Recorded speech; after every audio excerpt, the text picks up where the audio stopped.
नमस्कार। बिहार तक पर आप देख रहे हैं बड़ा सवाल और मैं हूं आपके साथ रोहित सिंह। बिहार विधानसभा चुनाव अगले साल होने हैं और तकरीबन अक्टूबर नवंबर के महीने में ही ये चुनाव होंगे, यानी कि एक साल का वक्त अब बचा हुआ है बिहार विधानसभा चुनाव में। और उससे पहले अब धीरे धीरे बिहार में सियासी माहौल भी गरमाने लगा है और यात्राओं का दौर शुरू हो चुका है। तेजस्वी यादव जो पहले से ही अपनी यात्रा पर निकले हुए हैं, पहला चरण उनका जो है वो पिछले महीने ही समाप्त हुआ था, जब उन्होंने कई जिलों का दौरा किया था, समस्तीपुर, दरभंगा, मुजफ्फरपुर, मधुबनी, और कार्यकर्ताओं के साथ, पार्टी के नेताओं के साथ इस यात्रा में उन्होंने बैठकें की, मीटिंग्स लिए और उनकी दूसरे चरण की यात्रा भी जो है वो अब 16 अक्टूबर से शुरू होने वाली है। लेकिन चर्चा इस वक्त अभी हो रही है बीजेपी के फायर ब्रांड नेता और केंद्रीय मंत्री गिरिराज सिंह के यात्रा को लेकर, क्योंकि गिरिराज सिंह जिस यात्रा पर निकलने वाले हैं और जिस मकसद को लेकर वो निकलने वाले हैं, उसको लेकर बिहार में राजनीति इन दिनों अब गरमाने लगी है। हिंदुओं को एकजुट करो, हिंदुओं की रक्षा के लिए उन्हें एक साथ लाओ, संगठित करो, ये दरअसल थीम है गिरिराज सिंह की आगामी यात्रा का, जो कि बिहार में शुरू होने जा रहा है 18 अक्टूबर से। तो आपको बता दें कि हिंदुओं को एकजुट करने के लिए, संगठित करने के लिए और उनको सुरक्षित रखने के लिए ये यात्रा जो है गिरिराज सिंह शुरू करने जा रहे हैं भागलपुर से 18 अक्टूबर को। और पहले चरण में 5 जिलों का दौरा करेंगे गिरिराज सिंह, और ये 5 जिले, भागलपुर को भी अगर हम थोड़ा सा इसमें अलग रखें तो 4 जिले ऐसे हैं जो कि पूरी तरीके से मुस्लिम बहुल जो है ये जिले हैं, यानी कि यहाँ पर मुस्लिम आबादी जो है बहुत ज्यादा जो है। और ये जिले हैं अररिया, पूर्णिया, कटिहार और किशनगंज। यानी कि पहले दिन 18 अक्टूबर को भागलपुर से इस यात्रा की शुरुआत होगी और उसके बाद ये यात्रा उन जिलों में जाएगी जहां पर मुस्लिम आबादी जो है वो बहुत ज्यादा है, जिसमें कटिहार, पूर्णिया, अररिया और किशनगंज शामिल है। और 22 तारीख को किशनगंज में इस यात्रा के पहले चरण की कह सकते हैं कि उसका समापन होगा। और जिस तरीके से गिरिराज सिंह ने इस यात्रा की अब शुरुआत करने का ऐलान किया है, उसको लेकर अब राजनीति गरमाने लगी है कि आखिर क्यों गिरिराज सिंह हिंदुओं को एकजुट करने के लिए अब यात्रा पर निकल रहे हैं। तो आपको देखिए, बता दें कि पिछले कई दिनों से बीजेपी में एक नैरेटिव सेट किया जा रहा है कि बटेंगे तो कटेंगे, जो कि उत्तर प्रदेश के मुख्यमंत्री योगी आदित्यनाथ ने जो एक नैरेटिव सेट किया था कि बटेंगे तो कटेंगे, उसके बाद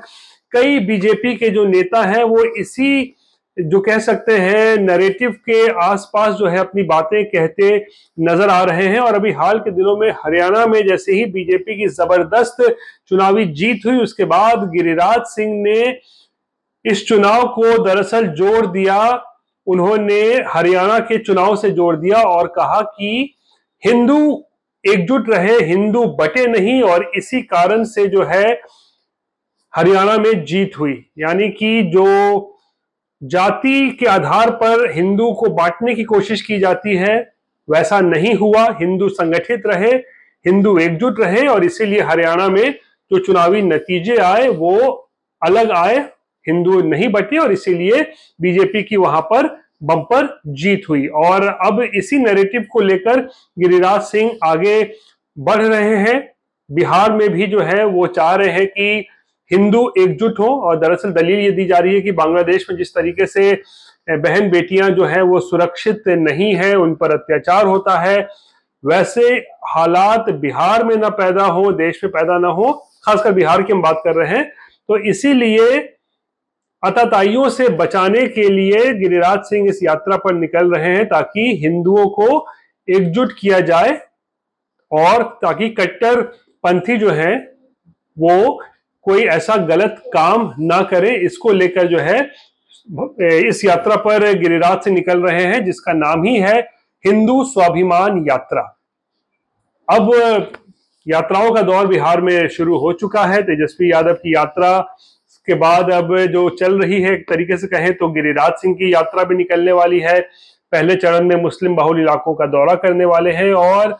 अब सवाल ये खड़ा हो रहा है कि क्या वाकई गिरिराज सिंह बिहार में होने वाले विधानसभा चुनाव से पहले हिंदू मुसलमान की राजनीति करना चाह रहे हैं, हिंदुओं को एकजुट करना चाह रहे हैं। क्योंकि बिहार में अभी तक ये देखा गया है कि जैसे कि उत्तर प्रदेश में अक्सर हम देखते हैं कि माहौल सांप्रदायिक बन जाता है, हिंदू मुसलमान में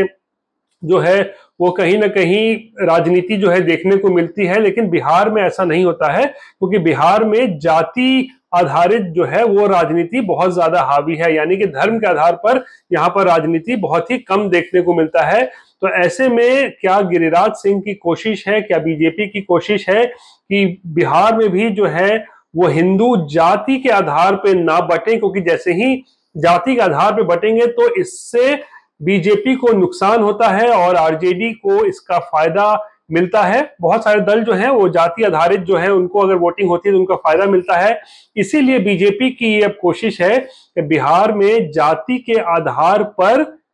लोग ना बटे, जो वोट बैंक है वो नहीं बटेंगे, और अगर वो हिंदू के नाम पर संगठित होंगे, हिंदू के नाम पर एकत्रित होंगे, एकजुट होंगे और वोट करेंगे तो बीजेपी को इसका फायदा मिल सकता है। और इसीलिए गिरिराज सिंह जो है अब 1 साल पहले ही, चुनाव से पहले ही काम पे लग चुके हैं और 18 अक्टूबर से भागलपुर से वो ये यात्रा की शुरुआत करने वाले हैं, हिंदुओं को एकत्रित, हिंदुओं को एकजुट करने के लिए, ताकि हिंदू सुरक्षित रहें। आरजेडी ने हालांकि गिरिराज सिंह के इस यात्रा को लेकर जो है हमला बोला है और कहा है कि वो केवल हिंदू मुसलमान की राजनीति करने में विश्वास रखते हैं और अपने वोट बैंक को साधने के लिए ही इस तरीके की यात्रा पर निकल रहे हैं। लेकिन तेजस्वी के साथ साथ अब गिरिराज सिंह की भी जो यात्रा हो रही है, निकलने वाली है, हिंदुओं को एकजुट करने को लेकर, इसको लेकर बिहार में सियासत गरमाने लगी है। बहरहाल ये थी बिहार से जुड़ी हुई आज की बड़ी खबर। बाकी की तमाम खबरों के लिए आप देखते रहिए बिहार तक और मुझे आज के लिए दीजिए इजाजत। नमस्कार।